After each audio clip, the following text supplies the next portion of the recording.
je me tourne maintenant vers Dominique Tassot et Guy Privan, qui n'est pas René exceptionnellement. Alors Dominique Tassot, vous êtes, alors je vous ai refait plusieurs fois à ce micro, vous êtes le président du CEP, le Centre d'études et de prospective, c'est ça ? Sur la science. Sur la science, qui est une des associations qui contribue à défendre l'idée du caractère authentique, véridique de l'écriture et de la vérification possible de la validité de l'écriture par la science. On peut dire ça comme ça ? On peut le dire, effectivement.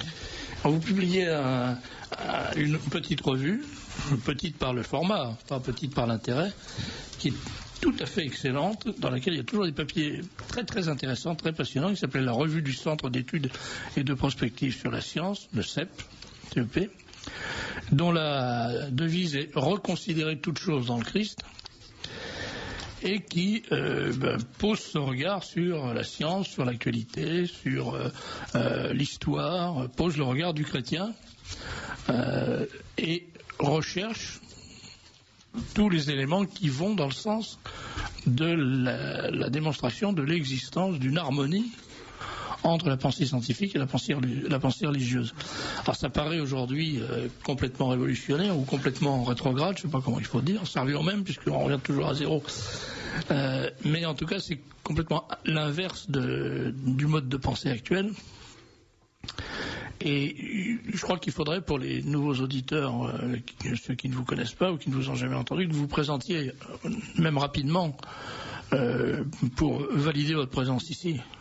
C'est une question de cohérence. C'est-à-dire que la science est présentée comme un chemin vers la vérité scientifique. La foi est également un chemin vers des vérités. Il faut qu'il y ait une harmonie entre ces vérités. Sinon, on est dans un monde absurde. Alors cette idée d'une cohérence entre les deux ordres de vérité, c'est une vieille idée qu'on trouve bien sûr dans l'Antiquité, qui a été bien mise en valeur à l'époque médiévale. Il y a cette idée des deux livres, et le grand livre de la nature et l'écriture sainte. Et donc le savant de la Renaissance, par exemple, est quelqu'un qui se plonge alternativement dans l'un et dans l'autre, et qui éclaire l'un par la lecture de l'autre. Et donc l'idée qu'on puisse les opposer est tout à fait récente. À l'époque de Galilée, par exemple, Galilée est quelqu'un qui est entièrement convaincu de cette cohérence entre les deux livres. C'est vraiment là une idée liée aux Lumières. La volonté d'opposer. Alors là, c'est devenu plus qu'une idée liée aux Lumières. C'était une tactique, une stratégie, une volonté constante, qui est particulièrement nette chez Voltaire d'ailleurs. Alors un exemple très intéressant chez Voltaire, c'est sa hargne et tout ce qu'il a mis en place pour essayer de démontrer que le déluge n'avait pas eu lieu. Ouais. Vous savez, c'est assez difficile de démontrer que quelque chose n'existe pas, sauf en mathématiques. Mais là, il a payé des gens pour se promener dans le Saint-Gothard pour montrer qu'il n'ait pas trouvé de coquillage. Alors c'est assez... Enfin, évidemment, je vous donne tout de suite le résultat. Ils n'ont pas trouvé. Ils n'ont pas trouvé. À partir du moment où ils sont payés, l'idée d'être payé pour ne pas trouver quelque chose, c'est bien ce que j'aurais fait. Je me serais installé dans un hôtel au pied du Saint-Gothard. J'aurais passé 15 jours tranquillement à me goberger. Puis après, je serais rentré en disant à Voltaire, vous êtes vraiment un génie, on n'a rien trouvé. Voilà, mais Pline, les seules coquilles que j'ai trouvées, c'est les coquilles d'huîtres que j'ai bouffées à midi. C'est tout. Voilà, mais Pline l'Ancien avait trouvé des coquillages, évidemment, dans les Alpes. N'importe qui peut en trouver. Les Ammonites.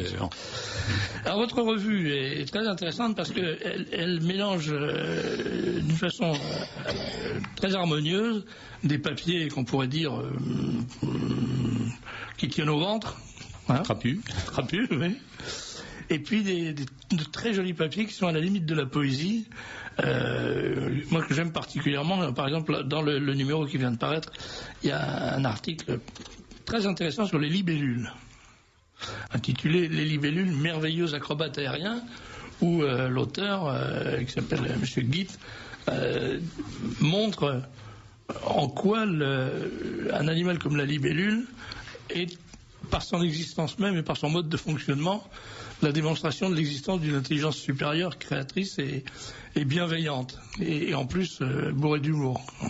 Voilà, c'est sûr, n'importe quel organe vivant d'ailleurs permet de faire sa démonstration, mais effectivement on a constamment une rubrique regard sur la création, et je dois dire que c'est de loin celle qui intéresse le plus de monde. Alors j'ai quand même beaucoup de lecteurs qui m'écrivent et qui me disent je lis votre revue oui, on lit tout, bien sûr. Mais ça, les conçus pour pouvoir être lus de façon plus rapide, hein, avec des résumés dans chaque article. Mais la rubrique regard sur la création, je crois que, à ma connaissance, personne ne fait l'impasse. Alors, ce papier particulièrement est amusant parce qu'il est écrit par une libellule. C'est la libellule qui explique ce qu'elle est. Alors, ça commence par nous, les libellules, odonates, appartenant aux spécimens les plus surprenants du royaume des insectes. Et ça se termine par nous provenons de l'atelier même du créateur. Ne vous étonnez donc pas de notre beauté, ni de nos somptueuses couleurs. Mais entre-temps, il y a un véritable papier scientifique sur le fonctionnement de la libellule, les choses extraordinaires que fait cet insecte qui arrive à voler en stationnaire, ce qui n'est pas évident, même pour un hélicoptère américain, et qui arrive à voler à reculons, ce qui est assez rare, je crois, dans le règne animal. Il y a quand même quelques oiseaux qui arrivent à voler à reculons. Oui, l'oiseau-mouche, les choses comme ça, mais c'est pas courant, quoi. Alors, c'est très très agréable et très satisfaisant pour l'esprit de voir, de lire la confirmation de la bienveillance du créateur à travers des articles comme ça. Alors, moi, je lis toujours ça avec un grand bonheur. Et puis, il y a, depuis 4 numéros maintenant, vous publiez un texte que moi j'aurais voulu publier, mais malheureusement, il était trop lourd pour être publié dans le Libre Journal, qui est la fameuse Confession de Rakowski, qui est un document prodigieux. C'est un entretien d'un médecin qui s'appelle le docteur Rakowski avec Landowski. Landowski, pardon, oui, excusez-moi, avec un chef des services, enfin, pas du KGB, parce que c'était pas le KGB, c'était la GPU à l'époque, je crois, ou le NKVD, je sais plus. C'était NKVD, où on a un éclairage, on ne va pas développer, il faut le lire parce que c'est tellement fin, tellement intelligent, un éclairage sur les méthodes des staliniens, enfin des communistes, et surtout la véritable personnalité des manipulateurs que le personnage appelle il. Sans rentrer dans le détail, il faut lire ce document, c'est absolument passionnant. Voilà, la raison pour laquelle je n'ai pas publié est double. La première, c'est que c'était vraiment très copieux, et la deuxième, c'était que je n'arrivais pas à avoir des assurances définitives sur son authenticité. Est-ce que vous êtes arrivé à vous assurer de l'authenticité? Moi, j'ai eu en main le livre espagnol qui était la première édition. Bon, je connais par ailleurs le traducteur anglais qui a fait une toute petite préface, donc et par les autres ouvrages que ce traducteur a publiés. C'est quelqu'un qui est né en Russie, qui a étudié de façon toute particulière. Son père travaillait à la cour du tsar, donc il a fait une étude toute particulière de la révolution communiste. Il a essayé de comprendre comment ce pays, la Russie qu'il connaissait bien, du jour au lendemain a pu basculer dans l'horreur, et évidemment, le fait qu'il s'intéresse autant à la confession de Rakowski était un critère important de décision, mais je dirais que, comme pour d'autres documents, la preuve, elle est interne. C'est la qualité des remarques qui sont proposées par Rakowski, c'est-à-dire l'analyse de la géopolitique de l'époque vue par Rakowski, à la limite, quelles que soient les questions. Alors on peut mettre complètement de côté l'authenticité matérielle du document, qui évidemment a subi une certaine histoire, qui est une copie secrète prise par Landowski, puisque normalement le document ne devait aller qu'à Staline et à l'interrogateur de Staline, Kouzmine, qui était un Français d'ailleurs. Et ce qui est dommage, c'est que l'interrogatoire s'est tenu en français pour que personne ne puisse comprendre, et en particulier celui qui enregistrait. Mais aujourd'hui, évidemment, l'édition française qu'on a réussi à faire, évidemment, elle est traduite. David, je vais vous demander l'autorisation de faire ce qu'on appelle en radio, paraît-il, un insert, c'est ça, Franck? Oui. Parce qu'on a retrouvé notre envoyé spécial sur le front de la gastronomie la plus avancée, et donc, comme il est survivant, je vais d'abord m'en féliciter, puis lui demander de nous raconter, de faire le récit de ses aventures. Allô, Marquis? Bonsoir Serge, comment allez-vous? Mais ça va, vous savez qu'on a pensé que vous aviez été foudroyé par une cacahuète vicieuse ou par un bouchon de champagne particulièrement bien ajusté. Pas du tout, non, je quittais une réunion de copropriété où je peux vous dire que les voisins se conduisent pas comme des marquises, et je me rends là, au Bristol où il va y avoir le banquet annuel des amis de Kurnonski. Ah. Alors ça va me changer parce que hier j'étais au gala annuel de la Chambre de commerce franco-Israël, et je n'en dirai pas un mot à la radio pour éviter les dérapages, mais je réserve aux lecteurs du livre-journal un compte-rendu soigné de cette soirée qui m'a coûté très cher, bien qu'elle fût cachère. Ça vous apprendra. Oui, ça. Choisir vos fréquentations. On m'y en prendra. Alors donc, là ce soir... Bristol, ben voilà, la Légion a sauté sur Colvézi, et là les hannetons sont en train de sauter sur le Bristol. Alors qu'est-ce que c'est que cette réunion annuelle des amis de Kurnonski? Alors, il existe une association qui est l'association des amis de Kurnonski, qui est présidée par Michel Si, qui est un de mes amis. Et une fois par an, il réunit 120 personnes pour fêter Kurnonski. On est coopté sur le tour de taille ou... Oui, ça compte beaucoup. J'ai mes chances. C'est vous dire si on est aux places d'honneur. Oui. Alors je voulais vous dire que je regrette de ne pas être avec vous. Je salue tous les auditeurs, je salue Victoria, je salue Franck, je salue tout le monde. Et je ne vais pas pouvoir dîner avec vous, bien sûr, même si on finit relativement tôt, je ne pourrai pas vous rejoindre et voir notre cher Daniel, mais je vais vous donner le menu quand même. Oui, donnez-nous ça pour voir ce que vous allez faire, vous, pendant que nous, on ira casser la croûte dans notre petit bistrot habituel. Ben voilà, mais je vais vous regretter quand même. Alors, ça commence par amuse-bouche, parce qu'on est bien élevé chez ces gens-là. Ensuite, soupe de petits marrons à l'écume de lard et brisure de châtaigne. Noix de coquille Saint-Jacques poêlée, fine mousseline de cresson de fontaine beurre battu, bar cuit au plat artichaut poivrade au jus de coque et huile d'olive. Puis granité pour le trou normand. Ensuite, poitrine de poule faisane au foie gras, millefeuilles de blé et caillettes, millefeuilles caramélisées à la vanille et pralinées, croustillant crème glacée au cointreau, friandises de chocolat, café, cointreau capairina. Tout ça arrosé de champagne Tsarine tête de cuvée, de Savenière Moulin de Chauvigné et d'un château Chaspline 2002 de Mouly en Médoc. C'est dur ce métier de grand reporter. Hein. Ah oui, c'est très très dur. Il n'y a pas de fromage, hein, j'ai remarqué. Non, mais ça se fait pas dans les dîners chics.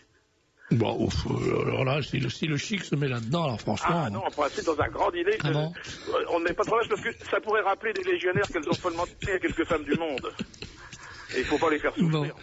Alors donc, écoutez, je tire mon chapeau devant votre courage de grand reporter. Oui. Et on ira ramasser les morceaux après. Moi, je crois que je vais tirer la langue dans la nuit. Bon, écoutez, on ne va pas vous retarder parce que non. Il faut surtout pas arriver trop tard à table. Non. Le devoir vous appelle. Bonsoir, chère Victoria. Bonsoir. Vous pourriez rappeler à nos auditeurs pourquoi Monsieur Saillant s'est appelé Kurnonski? Ah oui, je crois me souvenir que Kurnonski, ça veut dire tout simplement pourquoi pas ski. Voilà, Cournon en latin, c'est pourquoi pas. Pourquoi pas, parce qu'à l'époque, dans la grande l'arrivée des Russes chics, Monsieur Saillant se disait pourquoi j'aurais pas mon nom. Voilà. Alors Saillanski, c'était pas idéal, donc il avait pris Kurnonski. Et voilà. Vous saviez pas ça, Tasso? Ah, enfin, j'ai trouvé quelque chose que Tasso ne savait pas. Ah oui, j'ai bien fait d'appeler. Hein. Merci, cher Marquis. Je vous souhaite une bonne fin d'émission. À vous, bonne fin de repas. Merci beaucoup. Au revoir à tous. Au revoir. Vous voyez comme c'est dur de ce métier. Non, le martyr de la table. Oui, non, effectivement, c'est le martyr. Comme disait un curé ami de ma mère. C'est pas le martyr de l'obèse, mais ça ne saurait tarder. Voilà, alors revenons à des considérations plus fantasques, moins sérieuses. Donc il faut lire ce document sur cet entretien qui est riche de révélations et d'éclairages. Comme preuve d'intérêt et d'authenticité, j'ai un ami italien qui est un ancien dirigeant du Parti communiste, des jeunesses communistes. Ah. Bon, il a après évolué, il s'est soigné, etc. Mais il est professeur de droit à Rome et donc c'est un abonné et il m'a téléphoné 2 fois à la suite du numéro, parce qu'il est passionné. Ah oui, c'est passionnant, c'est tout à fait passionnant. Alors il y a un autre aspect de cette revue qui est tout à fait passionnant aussi. C'est la recherche sur les origines qui est présente tout le temps. Et dans le dernier numéro, vous avez publié un papier très troublant qui m'intéresse particulièrement parce que le collaborateur du Libre Journal qui a fait récemment un dossier sur le syncrétisme, sur le New Age et le satanisme infiltré dans l'Église, prépare un dossier sur cette même question. C'est la question des géants.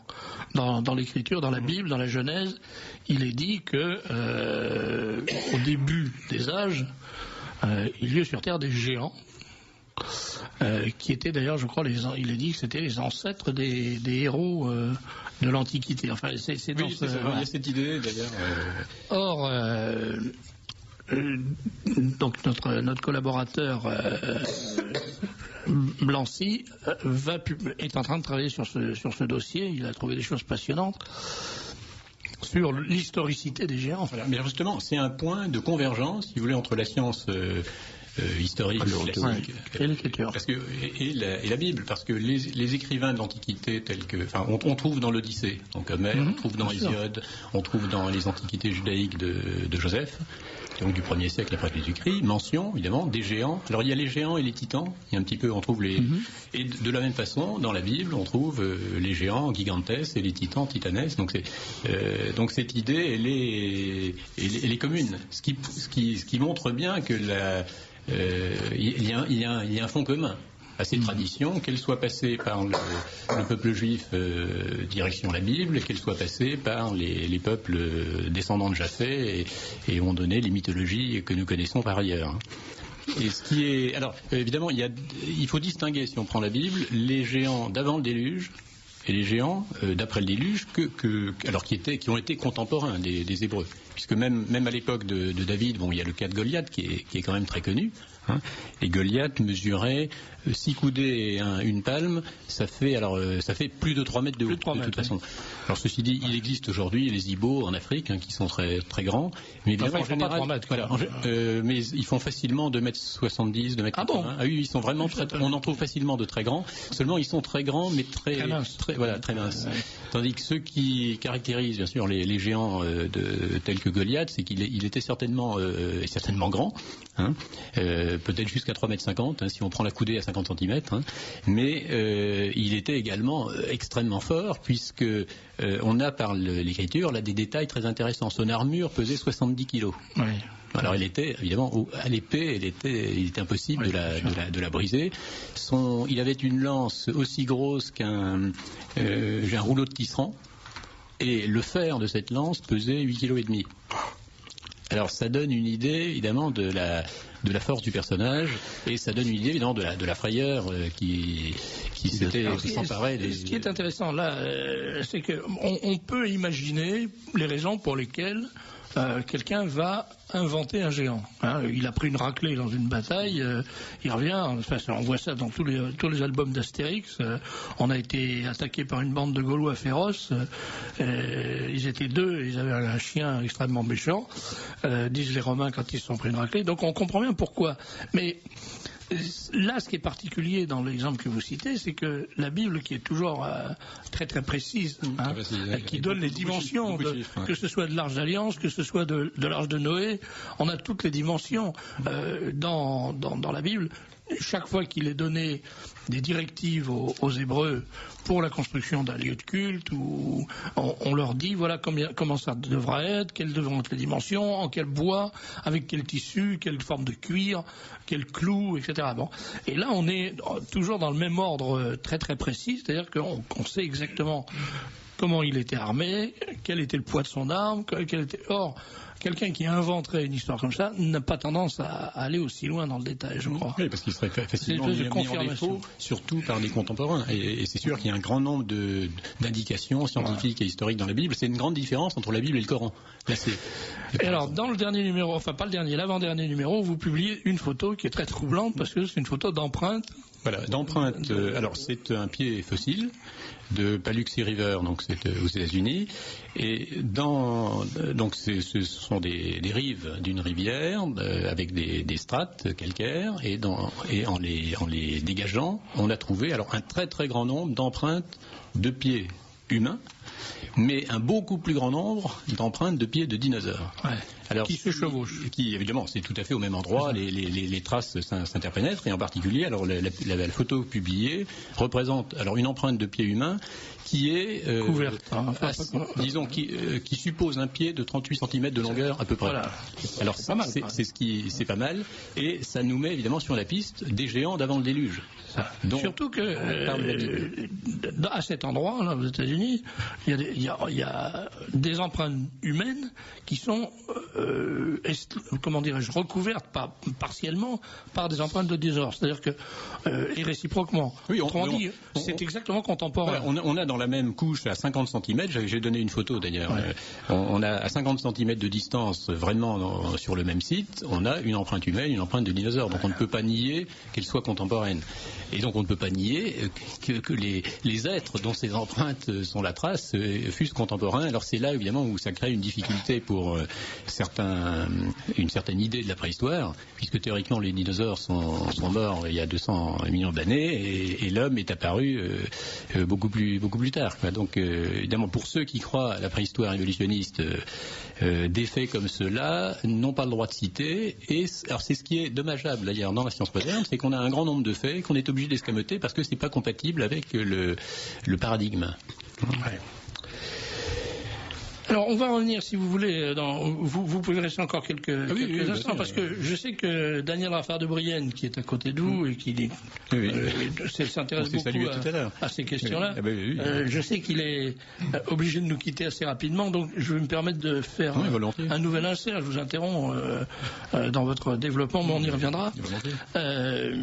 Pour parler, entre autres, du dernier livre de Daniel Raffard de Brienne, qui est, à la surprise générale, consacré au Saint-Suaire, ou au linceul de Turin, et qui est une espèce de, si j'ose dire, de coup de gueule. C'est la désinformation, ça s'appelle la désinformation autour du linceul de Turin. Et c'est un recensement de tous les travaux de désinformation, de bourrage de crâne et de mensonges qui ont été conduit pour tenter de contrebalancer l'évidence de l'authenticité du linceul de Turin comme Suaire qui a enveloppé le corps de notre Seigneur. Et pourquoi avez-vous fait ce bouquin? Parce que c'est votre 7e livre, ou 6e ou 7e livre sur le Saint-Suaire. À peu près, oui. Vous avez fait le Saint-Suaire d'Ivray, le secret du Saint-Suaire, l'enquête sur le Saint-Suaire, le dictionnaire du linceul et la merveilleuse aventure, qui est un livre pour les enfants. Donc ça fait 5, c'est le 6e. L'enquête sur le Saint-Suaire, vous l'avez dit? Oui, je l'ai dit. C'est plus à la portée de tout le monde. Et vous avez fait des centaines de conférences dans le monde entier. 223 conférences sur le Saint-Suaire. Donc, je pense que vous êtes un des connaisseurs les plus ferrés, si j'ose employer ce mot, dans cette radio, sans faire la génuflexion d'usage, parce que, enfin, moralement, elle est faite. Oui, alors j'ai pensé qu'il n'était pas mauvais de regrouper tout ça, parce que finalement, quand on voit l'ensemble de ces données, on est un tout petit peu surpris. Moi, ce qui m'étonne le plus, évidemment, il y a plusieurs chapitres, rien que sur le carbone 14, ce qui m'étonne le plus, c'est que quand on triche, on devrait être tout de même un peu plus consciencieux, un peu plus adroit. Là, il y a quelques énormités qui ne peuvent pas passer. Alors, je dirais... Oui, mais ça c'est dans la logique des choses. C'est-à-dire que le bon Dieu veut bien qu'on trompe tout le monde, mais on ne peut pas tromper tout le monde sans montrer qu'on le trompe au bout d'un moment. Et forcément, les menteurs se prennent les pieds dans leurs propres mensonges. Il n'y a pas que ça, il y a eu bien d'autres histoires. Je pense au film de Vinci, Le linceul de Turin, qui a coûté extrêmement cher au National Geographic et américain, et qui est d'une bêtise mais effrayante. Pour les gens qui ne savent pas. Parce que comme c'est très habilement fait, les gens qui ne savent pas, au contraire, on trouve le moyen d'additionner les contradictions, d'ajouter les impossibilités les unes sur les autres, on va avoir quelque chose d'apparemment cohérent, et qui n'est pas du tout. Alors que ça, c'est une preuve de l'importance du. Mais bien sûr, qu'il y ait tous ces montages, parce qu'un film de ce genre coûte quand même énormément d'argent, donc qu'il y ait une propagande contre le linceul suffit à démontrer l'importance. C'est ça, c'est d'ailleurs pourquoi je parle non pas d'erreur, mais de désinformation, ce qui suppose une politique voulue. Alors, vous apportez, il y a un passage qui est passionnant, je trouve, c'est celui où vous parlez du témoignage de l'abbé Borbouze, oui. Qui est un prêtre bruxellois. Voilà, un nouveau témoignage a été apporté. C'est sur le trucage de l'affaire des échantillons. Un nouveau témoignage a été apporté récemment par un prêtre bruxellois, l'abbé Jean-Marie Borbouze, dans une revue historique, qui précise à propos de ce prêtre, par divers recoupements que nous avons effectués, sa sincérité ne fait aucun doute. Voici quelques passages de ce témoignage. Assistant au symposium tenu à Paris en 89, et que nous venons d'évoquer, l'abbé Borbouze se rend à la cafétéria, et y voit Ricci et Jacques Evin attablés ensemble. Prêtant l'oreille, j'ai entendu le mot échantillon prononcé par l'un des interlocuteurs. Je me suis rapproché discrètement et je me suis assis derrière une colonne. C'est joli comme idée, ça, je trouve. Le curé espion, il est formidable. Et j'entends encore les mots prononcés par le professeur Evin s'adressant au professeur Ricci. Vous croyez vraiment, professeur, que personne n'a rien remarqué ni suspecté? Et le professeur Ricci de répondre avec suffisance. Mais non, mais non. Moi, professeur, je ne suis pas d'accord avec vous, dit Evin. Il ne faut pas les prendre tous pour des imbéciles. Et je suis de plus en plus certain que chaque mot employé... je ne suis plus certain de chaque mot employé, mais le sens y est, explique l'abbé Borbouze. L'abbé Borbouze sort alors de derrière sa colonne et s'écrie « Parce que vous croyez qu'on n'a rien remarqué ?» Les deux hommes sont frappés de stupeur, sentant que Jacques Evin est l'élément faible. L'abbé s'adresse à lui « Vous risquez de sérieux problèmes. » Le professeur Evin eut un sursaut de protestation et s'exclama tout en désignant le professeur Ricci du doigt et en s'écartant de lui par un mouvement de rotation sur sa chaise. « Non, pas moi, lui, c'est lui qui a des problèmes. » C'est formidable. Ah oui, ça, c'est quand même un témoignage vraiment intéressant. Hein, je regrette qu'on n'ait pas su ça il y a 10 ans. C'était publié tout récemment. Alors, ça, c'est une des anecdotes de ce livre qui est un... Parlez dans le micro, s'il vous plaît, Daniel, parce qu'on ne vous entend pas. Juste. Non, l'abbé Borbouze, je l'ai connu, et Dominique Tassot aussi, certainement, à Rome en 93. C'est quelqu'un de tout à fait sérieux. Mais ça se n'invente pas, parce que là, c'est vécu, ça, c'est évident. Donc, c'est un petit livre qui est placé sous le patronage obligatoire, puisqu'il s'agit de désinformation de Vladimir Volkov, qui a défini la désinformation, rappelons-le, comme une manipulation de l'opinion publique à des fins politiques, avec une information traitée par des moyens détournés. Alors, je lis un petit livre parce qu'il fait 80 pages à peu près. Mm-hmm. Il est très très joliment réalisé, édité. Ça, c'est le travail des éditions de Paris de Benoît Mancheron, qui fait toujours un travail d'une grande élégance. Et là encore, c'est réussi. Ça tranche beaucoup sur ce qu'on faisait jusqu'à présent. Je ne devrais pas le dire comme ça parce que ça paraîtra assez grave. Mais c'est vrai que chez nous, dans la famille, on avait tendance à bâcler un peu les travaux d'édition. Et Benoît Mancheron a enfin compris à quel point c'était important qu'un livre soit beau dans son papier, dans son impression, dans le choix du caractère, etc. Là, vous avez donné l'exemple dans le Libre Journal. C'est très gentil. J'espérais que quelqu'un le dirait. Je vous remercie, monsieur Guy Prival, de le dire. Mais c'est vrai, dès le départ, ça a été mon intention de faire quelque chose qui ne soit pas simplement une espèce de tract un peu chiffonneux. Je comprends que ça soit nécessaire, mais quand on a les moyens, en temps notamment, de faire quelque chose de beau, il ne faut pas s'en priver. Et là, c'est tout à fait réussi dans ce sens-là. Et puis, ça montre bien que, en fait, c'est probablement le livre le plus définitivement convaincant sur l'authenticité du Fuhrer. Parce que... Par contradiction. Par contradiction. C'est-à-dire qu'en montrant les carabistouilles, les calembredaines que les menteurs ont été obligés d'inventer ou de faire ou de fabriquer pour arriver à contrer la vérité du linceul, on démontre que, comme vous le disiez, Dominique Tassot, il faut vraiment que ça soit très très important pour qu'on dépense autant d'énergie et qu'on commette autant de conneries, passez-moi l'expression, dans une tentative de sabotage de la vérité. C'est comme toutes les fraudes préhistoriques. Oui, c'est ça. C'est ça. À chaque fois, c'est le fameux homme de Piltdown et des choses comme ça. C'est les grands classiques du mensonge scientifique. Et là, je crois que c'est vraiment un bouquin à lire. Vous serez donc à Villepreux, j'imagine. Je serai.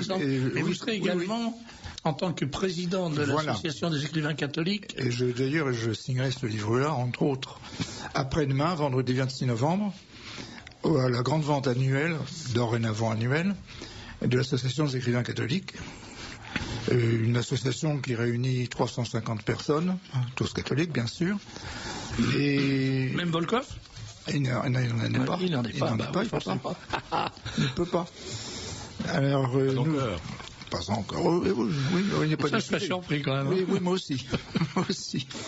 Et ça a lieu donc vendredi 26 après-demain, de 14 à 19 h, dans les salons de la mairie du 6e arrondissement, c'est-à-dire juste en face de Saint-Sulpice. Alors tous les gens qui passent dans le coin n'ont qu'à y entrer, d'autant plus que c'est gratuit. L'entrée est gratuite et la sortie également, je signale. Parce que ça on ne le précise jamais, mais là... Pas si on emporte les livres, il y a un moment. Ah bah oui, ça, personne n'est obligé d'acheter des livres, seulement ça permettra aux gens et aux auditeurs de Radio Courtoisie de rencontrer des gens qu'ils entendent parfois sur les ondes ou qu'ils lisent parfois, soit dans Présence, soit dans L'Homme Nouveau, soit dans toutes sortes de revues. Et ça permet d'offrir pour Noël des ouvrages dédicacés, ce qui est quand même toujours... Voilà, nous arrivons à la fin de cette première partie. Daniel Raffard de Brienne, la désinformation autour du linceul de Turin, paru aux éditions de Paris, ça vaut 10 € et ça en vaut vraiment la peine. Je vous en remercie. Et puis alors, n'oubliez pas que tout le monde doit... Il est important qu'il y ait beaucoup de monde vendredi. Je vais vous dire pourquoi. Je vous demande une seconde, on fait la coupure technique parce qu'elle nous est imposée, puis je vous redonne la parole.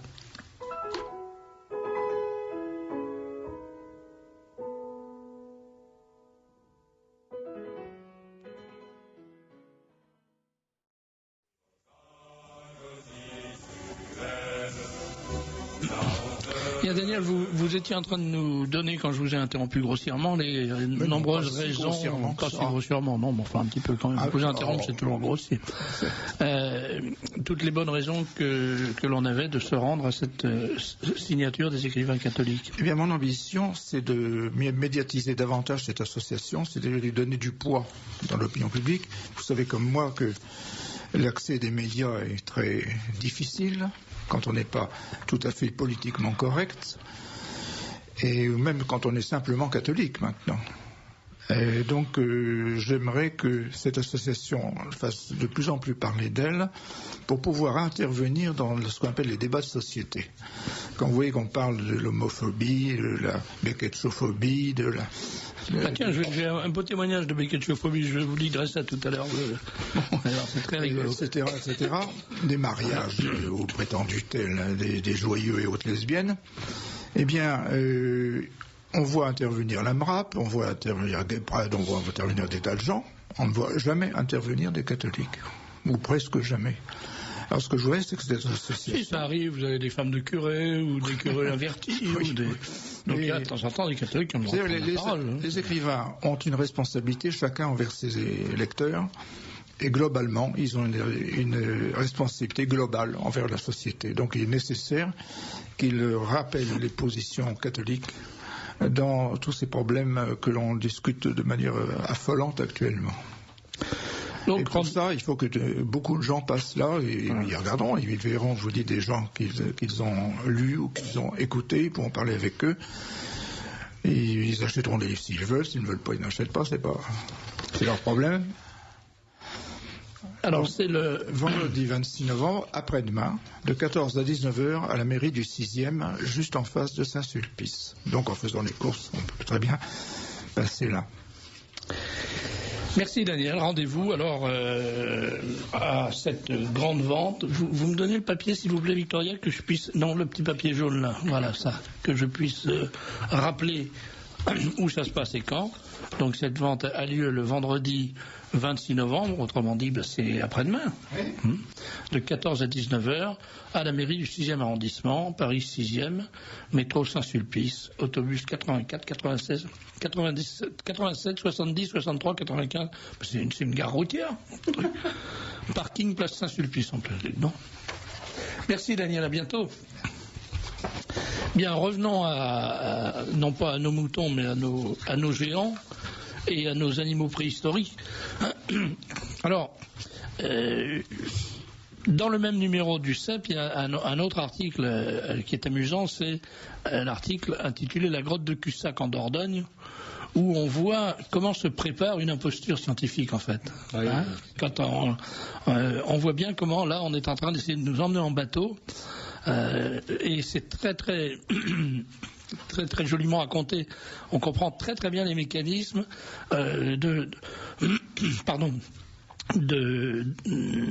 d'envoi d'un bouteillon, et puis ensuite, quand la curiosité des gens est excitée, on les empêche d'approfondir le détail de l'affaire, ce qui fait flamber les imaginations, ce qui rend possible toutes les inventions. Et en fait, la conclusion qu'on tire de la lecture de cet article, c'est que là, on est en train de nous préparer un site totalement bidon. Un site préhistorique faux, fabriqué à la main. Un Piltdown. Oui, un Piltdown à l'échelle de... En tout cas, c'est un essai, oui. Comment ? En tout cas, c'est un essai.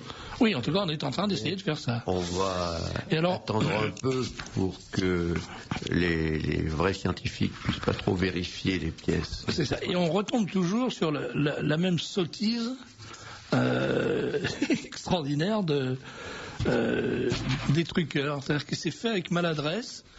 Là, en l'occurrence, il semblerait que des gravures soient d'une fraîcheur qui rend absolument impossible leur datation, une datation préhistorique, une origine préhistorique. On va pas les faire visitables, on va les rendre visitables dans 10 ans. Dans 10 ans. Comme ça, il y aura un peu de patine, et à ce moment-là, ça passera.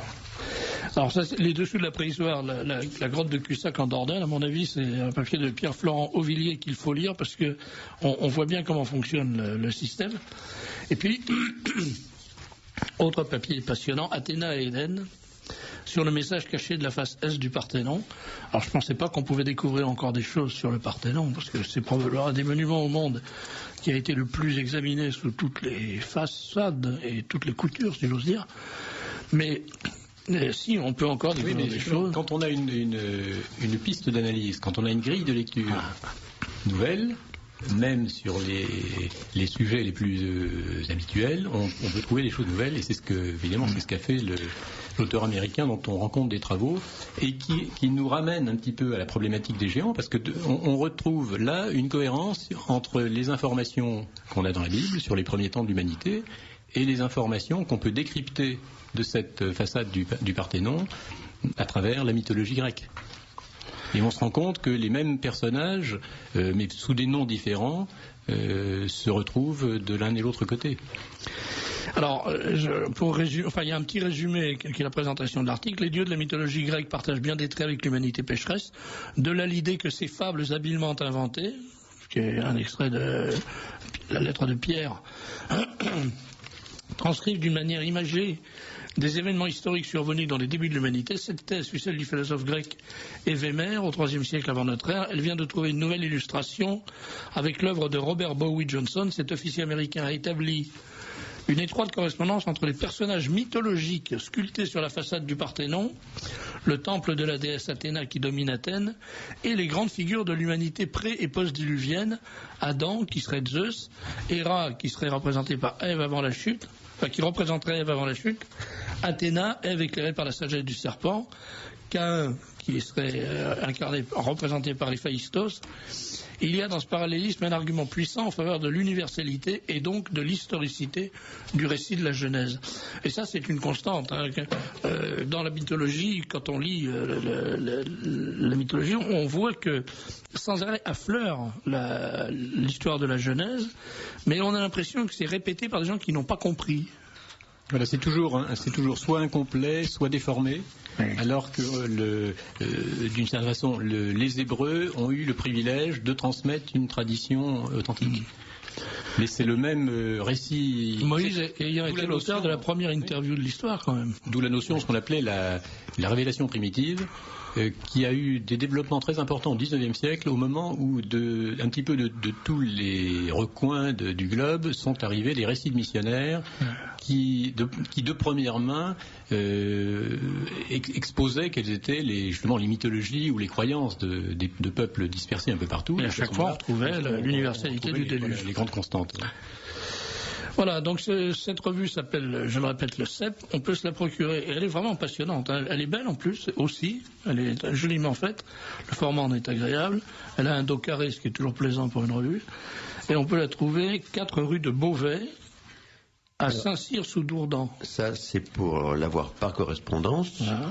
On peut, en donnant son adresse et en écrivant 4 rue de Beauvais, 91 410 à Saint-Cyr-sous-Dourdan, en obtenir la livraison de 2 spécimens successifs à paraître. Donc le prochain sera le numéro 31 à paraître en janvier et le 32 en mars ou avril. Les gens qui veulent découvrir cette revue peuvent donc le faire en écrivant. Le téléphone, c'est 01 60 81 27 24. C'est le même numéro pour un fax. Ou, si vous avez Internet, S comme secrétariat, .cep, CEP, s.cep, @wanadoo.fr. Les habitants de l'Île-de-France peuvent la trouver, comme d'habitude, dans 4 librairies qui sont très souvent citées ici. Nous avons Notre-Dame d'Auteuil en face, la librairie Guettier, donc en face de Notre-Dame d'Auteuil. Les librairies de France Livre, rue du Petit Pont, et de Duquesne Diffusion, 27 avenue Duquesne, ainsi que la Licorne Bleue. Vous organisez également des colloques. Oui. Je signale qu'on peut trouver dès maintenant les enregistrements du dernier colloque qui a eu lieu à Chevilly-la-Rue en septembre 2004. Il faut également demander par courrier ou par fax ou par courriel la liste, le prix de ces enregistrements qui sont disponibles sous forme de cassette ou de CD. Au prix généralement de 6 ou 7,5 suivant la longueur, 6 € ou 7,50 €. D'ailleurs, nous avons de disponibles tous les enregistrements des colloques précédents pendant les 7 années qui sont écoulées maintenant depuis la fondation du CEP par Dominique Tassot. Ce qui constitue une collection assez impressionnante.